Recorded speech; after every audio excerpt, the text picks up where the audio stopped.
Hello, my name is Ahmed and I welcome you all to my YouTube channel Ahmed Study Circle. In this session, we are going to learn chapter number 1, Down the Rabbit Hole, from Gulmohar English book for class 6. And this chapter, Down the Rabbit Hole, is written by Lewis Carroll, and this is an extract from Alice's Adventure in Wonderland. So let's know something about the author Lewis Carroll. Charles Lutwidge Dawson, better known by his pen name Lewis Carroll, was an English writer, mathematician and photographer. Charles Lutwidge Dodgson अपने pen name मतलब अपने लेखक वाले नाम से, अपने poetic नाम से, अपने नॉवलिस्ट नाम से कैसे जाने जाते हैं? एक उपन्यासकार, एक राइटर के रूप में लेविस कैरोल के रूप में जाने जाते हैं। उनका असल नेम है चार्ल्स लुटविज डॉशन, लेकिन एक लेखक के रूप में वो लेविस कैरोल के रूप में जाने जाते हैं। वॉज एन इंग्लिश राइटर, वो क्या थे? एक इंग्लिश राइटर थे, मैथमेटिशियन थे, गणितज्ञ थे एंड फोटोग्राफर भी थे। His books are known for lovable characters of children, और उनके जो बुक्स हैं ना वो फेमस हैं किस लिए?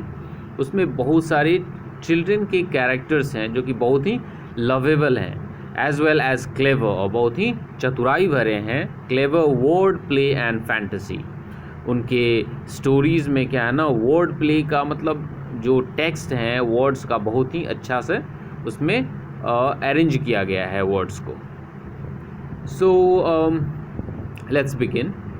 Alice's Adventure in Wonderland is one of the most famous children's book ever written. Alice's Adventure in Wonderland ये बच्चों के लिए लिखा गया सबसे अच्छे किताबों में से, सबसे फेमस, सबसे प्रसिद्ध किताबों में से एक है। It is about the adventure of a 7-year-old girl called Alice. ये एक 7 साल की लड़की एलिस, आप एलाइस या एलिस भी बोल सकते हो, तो ये एक 7 साल की लड़की एलिस की एडवेंचर मतलब उसके साहसिक कामों, एडवेंचर मतलब होता है साहसिक काम, तो उसके एडवेंचर की ये कहानी है। इन ए स्ट्रेंज लैंड, एक स्ट्रेंज लैंड मतलब एक अजीब दुनिया की कहानी है, फिल्ड विद स्ट्रेंज कैरेक्टर्स, जहाँ पर एक अजीब अजीब तरह के कैरेक्टर्स हैं, अजीब अजीब तरह के क्या हैं, लोग हैं, कैरेक्टर्स हैं, such as the Queen of Hearts. अब ये कैरेक्टर्स के नेम क्या हैं? Queen of Hearts, Tweedledum and Tweedledee, the Cheshire Cat, Mock Turtle and Mad Hatter, the rabbit with a white coat and a pocket watch and many more. अब ये सारी चीज़ें जो क्या हैं? ये कैरेक्टर्स हैं जो कि कहाँ पर देखने को मिलती हैं?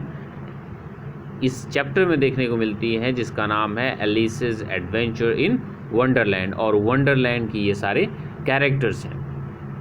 Queen of Hearts, Tweedledum and Tweedledee, the Cheshire Cat, Mock Turtle, Mad Hatter, the rabbit, और एक रैबिट है उसमें जो कि क्या पहना हुआ है? वाइट कोट पहना हुआ है, और वो उसके पास एक वॉच है, पॉकेट वॉच। पहले एक वॉच आता था जो कि हम लोग पैकेट में रखते थे और फिर निकाल कर समय देख लेते थे, टाइम देख लेते थे और फिर उसको पैकेट में रख देते थे। Each chapter of the book presents a dream like situation, और इस बुक का जो ये एक्सट्रैक्ट लिया गया है एलाइसेस एडवेंचर इन वंडरलैंड, इस बुक में जितने भी चैप्टर्स हैं ना वो सारे चैप्टर्स एक ड्रीम लाइक सिचुएशन क्रिएट करते हैं, मतलब एक ऐसा सिचुएशन जो कि हम सपने में देखते हैं, जो कि हम सपनों में इमेजिन करते हैं, involving Alice and these unusual characters. और उन सारे ड्रीम लाइक सिचुएशन में कौन होता है? एलिस होती है, और ये सारी क्या होती हैं? अनयूजुअल, मतलब ये अलग अलग तरह के असाधारण टाइप के क्या होते हैं? कैरेक्टर्स होते हैं। Down the rabbit whole,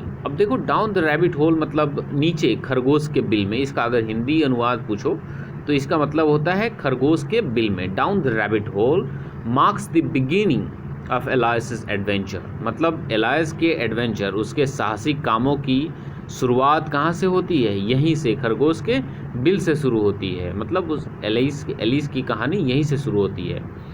driven by curiosity about an unusual rabbit, देखो, ड्रिवन बाय क्यूरियोसिटी, मतलब क्यूरियोसिटी का मतलब होता है उत्सुकता के मारे हुए, मतलब उत्सुकता, उसके अंदर इतनी उत्सुकता होती है about an unusual character, unusual rabbit, एक असाधारण मतलब अलग तरह के दिखने वाले खरगोश के बारे में।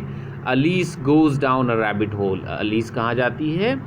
खरगोश के उस अलग तरह के उस अनयूजुअल रैबिट के बिल में जाती है। And finds her self in a land of fantasy, और वो खुद को एक ख्वाबों की दुनिया में, एक कल्पनाओं की दुनिया में, लैंड ऑफ फैंटेसी में पाती है।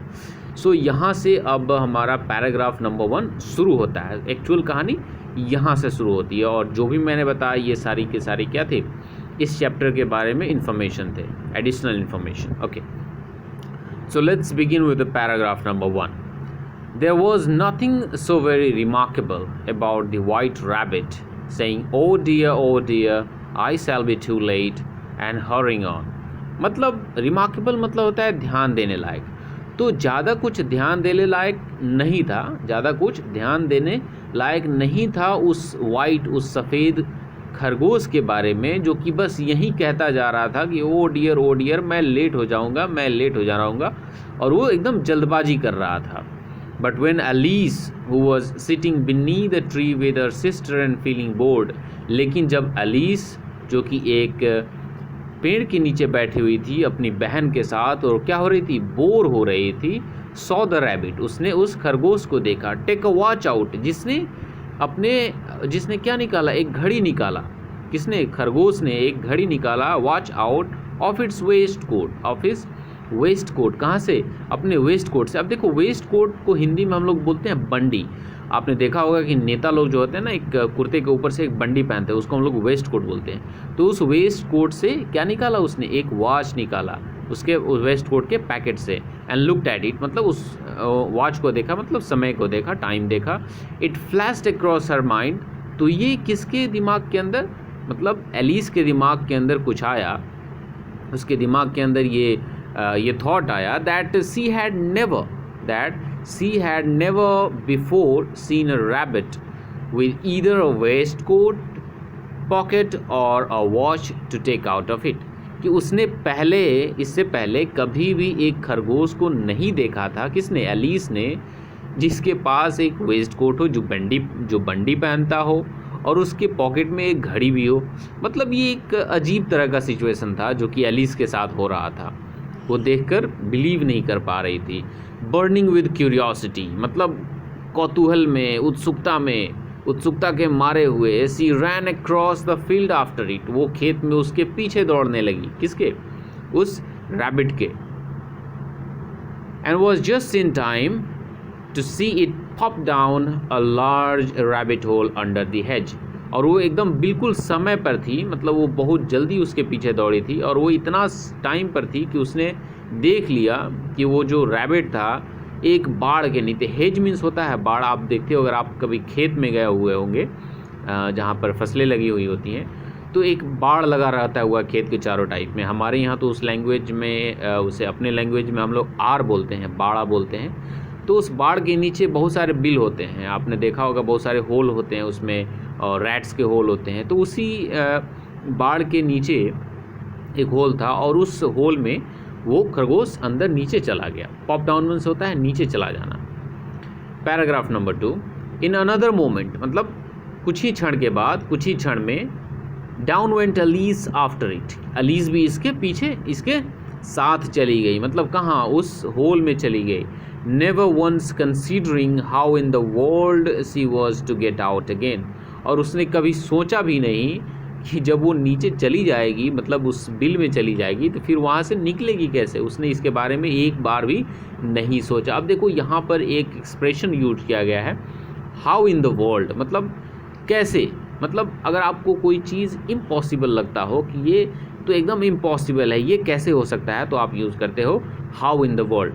फॉर एग्जाम्पल, अगर आप ये कहते हो कि उसने ये काम कैसे कर दिया, उसने ये काम कैसे कर लिया, तो आप बोलते हो how in the world he did it, how in the world he did it, कि उसने यह काम कैसे कर लिया। इट वॉज क्वाइट इम्पॉसिबल, मतलब ये तो लगभग इम्पॉसिबल था, असंभव था। ओके, सो एडिशनल इन्फॉर्मेशन था ये, अगर आप चाहो तो नोट भी कर सकते हो। She fell slowly through what seemed like a bottomless tunnel but finally landed on a heap of sticks and dry leaves. अब देखो फेल मीन्स होता है गिरना, स्लोली मीन्स धीरे धीरे. अब वो धीरे धीरे गिर रही थी और वो क्या लग रहा था कि वो कहाँ गिर रही थी. इट सीम्ड लाइक मतलब ऐसा लग रहा था कि वो एक बॉटमलेस टनल था, मतलब एक सुरंग था जिसका कोई अता पता नहीं था. जो बॉटमलेस मतलब जिसका कोई मतलब एंड ना हो, उस टनल में वो गिर रही थी. और फाइनली वो कहाँ पर जाकर लैंड कर रही है, वो कहाँ पे गिर रही है. हीप, हीप मीन्स होता है बोल सकते हो कि हीप मीन्स होता है बंडल, मतलब किसके बंडल पे गिर रही है, स्टिक्स के. और आप हीप को ढेर बोल सकते हो, मतलब जो बहुत सारी चीज़ को एक साथ जब हम एक जगह रख देते हैं तो उसका एक हीप लग जाता है, उसका एक ढेर लग जाता है.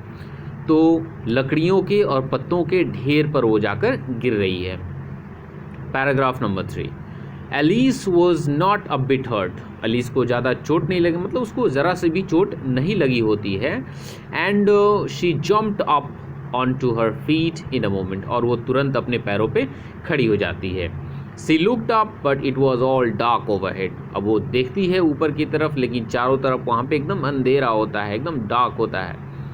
Before her was another long passage. अब उसके सामने एक और लंबा सा पैसेज था. पैसेज मीन्स क्या होता है, रास्ता था, एक गलियारा समझ सकते हो, अ पाथ बोल सकते हो. And the white rabbit was still in sight hurrying down it. और वो जो वाइट रैबिट था, जो खरगोश था सफ़ेद, वो अभी भी दिख रहा था वहाँ से भागते हुए. There was not a moment to be lost. अब गंवाने के लिए उसके पास एक मोमेंट भी नहीं था, एक क्षण भी नहीं था. मतलब अगर वो वहाँ पर रुक कर वेट करती या थोड़ा सा भी समय गंवाती तो वो वहाँ से भाग जाता, फिर वो उसको फॉलो नहीं कर पाती. Away went Alice like the wind. और एकदम हवा की तरह, मतलब बहुत तेज़ी से एलिस ने किसको फॉलो किया, उस रैबिट को. And was just in time to hear it say as it turn a corner, oh my ears and whiskers, how late it's getting. और वो बिल्कुल समय पर थी कि उसने ये सुन लिया. कहाँ से, कि जब वो कॉर्नर की तरफ मुड़ रही होती है तो उसने ये सुना, ओ माई ईयर्स एंड विस्कर्स. मतलब ओ माई गॉड का जो एक्सप्रेशन होता है उसका सेम मतलब होता है ओ माई ईयर्स की, हे भगवान, हे प्रभु, कि कितना लेट हो रहा है. हाउ लेट इट्स गेटिंग, कितना लेट हो रहा है. ये कौन बोल रहा है, ये वही खरगोश बोल रहा है, वही रैबिट बोल रहा है. She was close behind it when she turn the corner but the rabbit was no longer to be seen. वो एकदम उसके पीछे ही थी, लेकिन वो जब कॉर्नर की तरफ मुड़ती है तो उसने क्या देखा कि वहाँ पर रैबिट नहीं था. Rabbit was no longer to be seen. Rabbit वहाँ पर दिखाई नहीं दे रहा था.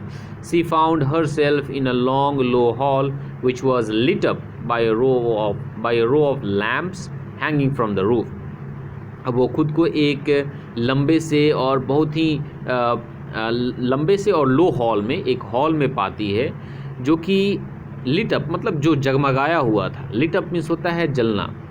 तो जगमगाया हुआ था किससे, रो ऑफ लैम्प्स से, जो कि छत से लटक रहे थे. आपको मैं फिगर दिखा दे रहा हूँ यहाँ पे बुक में. ये है वो जो क्या बोल सकते हैं, हाँ ये हॉल है. और यहाँ पे है एलिस, यहाँ पे खरगोश इसको दिख नहीं रहा, रैबिट दिख नहीं रहा. और ये है लैम्प्स जिससे इसमें क्या है, रोशनी हुई है. तो हम कौन से पैराग्राफ में थे, we were in paragraph number 2 I think.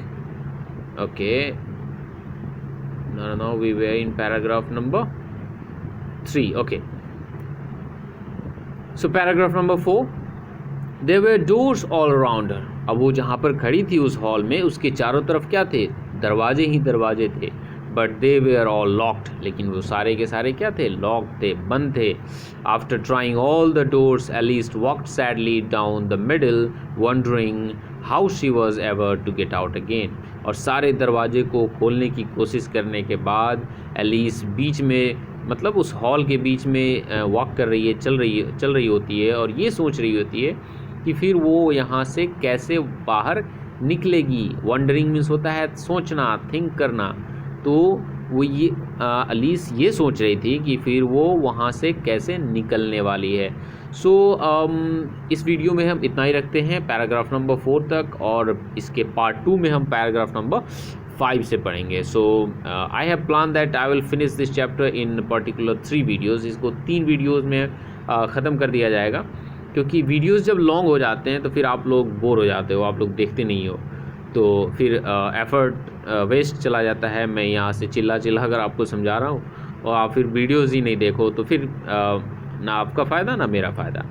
So I will see you in the next part of this chapter. Till then what you have to do is that hit the like button if you find this video beneficial। अगर ये video आपको अच्छा लगा और explanation ठीक था और समझ में आया तो लाइक करना, ज़बरदस्ती नहीं है। अगर समझ में नहीं आया हो तो आप अनलाइक कर सकते हो, ठीक है। और फिर अगर आपने चैनल को सब्सक्राइब नहीं किया है then it's my humble request that please subscribe the channel because I am doing all these works for your betterment. So see you in the next session. Bye bye.